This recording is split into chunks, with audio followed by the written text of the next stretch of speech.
Sejam muito bem-vindos ao canal Engenharia Total.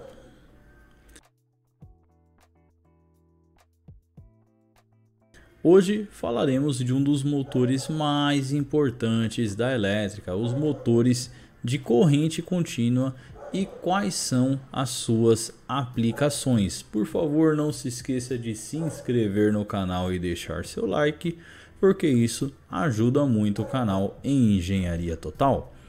Beleza, começando aqui falando diretamente sobre o que é um motor de corrente contínua, que nada mais é do que uma máquina elétrica dinâmica que gera movimento e transforma ali a tensão de corrente contínua em energia mecânica através do movimento, né? Ele tem a característica elétrica, vai gerar ali o campo magnético e esse campo magnético gera uma energia mecânica com movimento. A alimentação elétrica de característica do motor de corrente contínua é a tensão contínua, né? Ela não oscila entre o positivo e o negativo, como é o caso dos motores de corrente alternada. Essa é uma característica, né? Quando oscila positivo ou negativo, são motores de corrente alternada. Quais são as principais partes fixas, né, do motor fixas e móveis? Começando pelo estator, que é a parte fixa, que pode ser feito por um ímã ou por um enrolamento ligado em série paralelo ou composto, né? Que seria a ligação mista do rotor em relação ao rotor, né? Exceto o brushless, que é um modelo de motor de corrente contínua que utiliza driver, utiliza um pouco mais de tecnologia, e nós não vamos falar aqui nesse vídeo. Terá outro vídeo dedicado somente ao brushless, porque vai ficar melhor explicado. A armadura, que é a parte móvel do motor de corrente contínua, ele tem um ímã ou enrolamento que é polarizado e gera o movimento do eixo. E temos também o conjunto, né? Comutador escova. O comutador ficará na parte da armadura, que é a parte móvel. A escova ela é da parte fixa, que é do estator. Porém, é ali que você faz o contato, que você faz a junção, né, do rotor e do estator através do comutador escova. O comutador ele é responsável por trocar ali a polaridade do enrolamento da bobina da armadura e assim manter o movimento de rotação do nosso motor de corrente contínua. Aqui são as principais partes, olhando já no diagrama para poder facilitar a nossa visualização. Então vamos ver aí quais são as principais partes, né?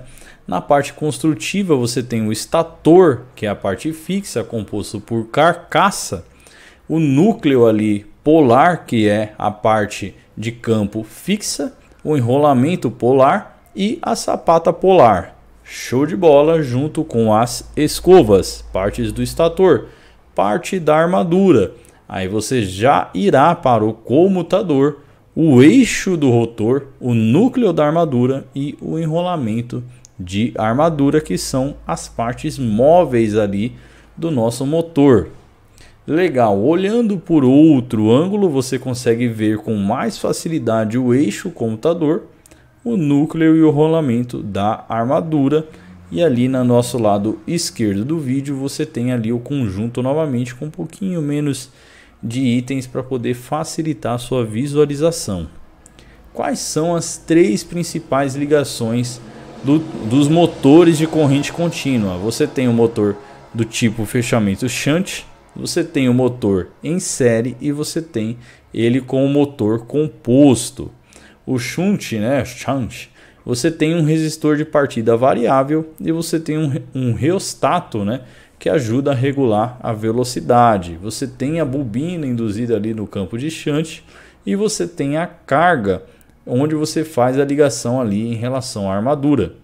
E essa daí é a ligação motor shunt. Você tem a motor série, que você liga ali o seu resistor variável de partida em série com a carga, que é o enrolamento ali da armadura, e depois você tem um reostato fazendo a regulagem da velocidade. Você tem o composto, no qual você terá ali mais uma resistência, né, ligando em paralelo com a armadura. Você tem um resistor de partida variável em série com a armadura e você tem outro resistor ali em paralelo para poder fazer a distribuição, e também você tem ali o rheostat para fazer a regulagem da velocidade. Beleza, aqui voltando, né, dando a reforçada, estator, que é a parte fixa, a armadura a parte móvel e o computador junto com a escova é a nossa parte que faz ali a junção do rotor estator. Como é que eu faço o controle de velocidade do meu motor? O principal nome, como você pôde perceber ali no slide anterior, é o nosso rheostato, né? Ele ficará ali numa posição sempre em série com o motor e ele terá uma característica ali, né? Você tem um eixo que é a tensão no motor, que quanto maior essa tensão, maior a rotação, e aí você tem um outro eixo que é a resistência, né? Então você consegue perceber o quê? Que quanto maior a tensão que você tem ali no seu motor, maior vai ser a velocidade de rotação do seu motor, certo? Essa é uma característica do motor de corrente contínua. Legal. E como é que fica ali a impedância em relação à carga? Quando você coloca mais carga, né, no seu motor, você puxa uma corrente um pouquinho maior e você termina ali gerando, né, uma característica um pouquinho diferente do motor de corrente contínua, que é essa relação entre impedância e corrente. Ele tem uma curva ali característica. Legal. E como é que fica a curva característica de velocidade e torque, né? Você tem o torque de parada, que aí você já não tem velocidade, né? E você tem um alto torque. E você tem ali a velocidade sem carga, que tem um baixo torque.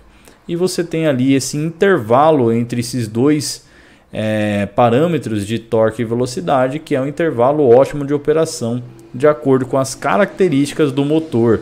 Isso é passado normalmente pelo fabricante, então é algo que temos que prestar bastante atenção ao aplicar ali motores de corrente contínua, né, nas mais variadas áreas. Temos ali os três principais métodos de frenagem, né, ou quatro, que é não frenar, e esses três métodos, que é a frenagem por tração reversa, que tem um baixo aproveitamento, não é muito utilizado, porém existe, né? Frenagem com alta excitação, que é muito comum, né? Você utilizar aquela tensão, gerar de novo, né, a tensão reversa, e você forçar ali a parada do seu motor. Ou a frenagem regenerativa, no qual você usa o campo do motor como um gerador. Você cessa a energia que você está enviando para o motor, você deixa ele funcionar como um gerador, você capta essa energia como uma carga, e aí essa carga que você coloca no motor, na verdade, é o carregamento da bateria. Você aproveita a inércia, né, para poder gerar uma tensão reversa, e aí você armazena essa energia que está vindo do motor nas baterias para poder te auxiliar ali na retomada de velocidade, muito utilizado em carros elétricos. Legal, Jonathan, cita aí para mim então hoje quais são os principais exemplos de aplicação de motores de corrente contínua. Vou te falar para você não ter absolutamente nenhuma dúvida. Equipamentos industriais com torque constante. Quando você vai atuar ali, né, junto com o pessoal da engenharia mecânica, principalmente quando você tem chapas, laminadores, você tem algumas máquinas que precisam de uma característica de um torque muito controlado e constante, você normalmente tem essa grande possibilidade de utilizar um motor de corrente contínua. Tem algumas características, sim, normalmente eles têm ali de 220 até 1000 volts. Você tem guindastes que utilizam, né, laminadores de aço e vários equipamentos industriais. Elevadores ainda existe? Sim, ainda existe, porém não é mais tão utilizado como era antes, né? Caiu em desuso. Porém, alguns que são muito antigos ainda estão lá funcionando, né? Quando você faz aquela manutenção preventiva bem feita, não tem a necessidade de você efetuar a troca. Até chegar naquele ponto que a manutenção não compensa, aí você efetua a troca. Mas ainda existe alguns funcionando? Sim, existem. Guinchos do tipo náutico, eu vi bastante, né? Com alimentação de corrente contínua até 12 volts, mas puxa muita corrente, né? É uma característica ali do motor de corrente contínua. Quando você trabalha em baixa tensão, você tem alta corrente. Isso é normal, né, de acontecer, porém é muito utilizado, né, guinchos do tipo 12 volts e altas correntes em equipamentos náuticos. Veículos elétricos utilizam muito, né, motores de corrente contínua, eletrodomésticos, brinquedos e, no caso específico da utilização do motor de corrente contínua com o motor brushless, é utilizado em robôs, utilizado em robótica, assunto que ficará para o nosso próximo vídeo, até para esse vídeo não ficar muito longo, beleza, pessoal? Eu agradeço muitíssimo por ter assistido o vídeo até aqui.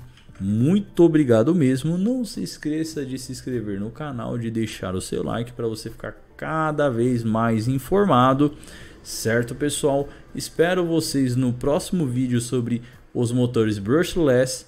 E um forte abraço, até o próximo vídeo.